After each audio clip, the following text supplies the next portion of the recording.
एक राजा था। वह बहुत ही धर्मपरायण एवं कर्तव्यनिष्ठ था। वह सदैव ही अपनी प्रजा की भलाई के बारे में सोचता रहता था। उसके लिए वह नित्य ही नए नए प्रयास करता रहता था। प्रजा की परेशानियों को जानने के लिए वह कई बार रात को भेष बदलकर आम आदमी की तरह प्रजा में घूमा करता था। राजा की प्रजा भी राजा को बहुत पसंद करती थी।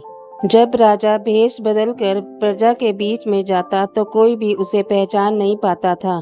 तब राजा कई बार उन लोगों के बीच में अपनी तारीफ सुना करता था। इसी तरह समय बीतता जा रहा था। एक दिन जब राजा भेष बदलकर घूम रहा था, तब उसने किसी व्यक्ति के मुंह से किसी बुरे व्यक्ति की बात सुनी। राजा ने लोगों से सुना कि उसके राज्य में एक ऐसा व्यक्ति है जिसका सुबह सुबह मुख देखने से दिन भर भोजन नहीं मिलता है। सच्चाई जानने के लिए राजा 2-3 दिन लगातार भेष बदलकर अपने राज्य में घूमा।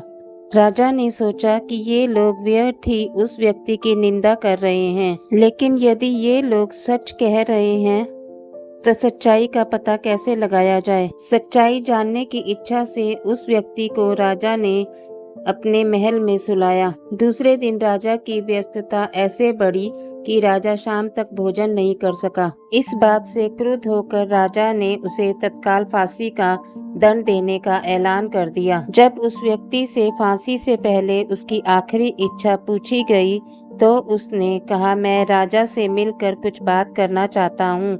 आखिरी इच्छा के अंतर्गत उस व्यक्ति को राजा के पास ले जाया गया। उस व्यक्ति ने राजा से कहा कि राजन, मेरा मुंह देखने से आपको शाम तक भोजन नहीं मिला, किंतु आपका मुंह देखने से मुझे मौत मिलने वाली है। अब आप ही बताइए, हम दोनों में से बुरा व्यक्ति कौन है? इतना सुनते ही राजा बहुत लज्जित हुआ और राजा को संत वाणी याद आ गई। बुरा जो देखन मैं चला, बुरा न मिलिया कोई, जो दिल खोजो आपना, मुझसे बुरा न कोई। आपको हमारी ये छोटी सी कहानी कैसे लगी? यदि आपको हमारी ये कहानी अच्छी लगी हो तो लाइक का बटन प्रेस कर देना और ऐसी ही अच्छी कहानी सुनने के लिए हमारे चैनल को सब्सक्राइब कर देना।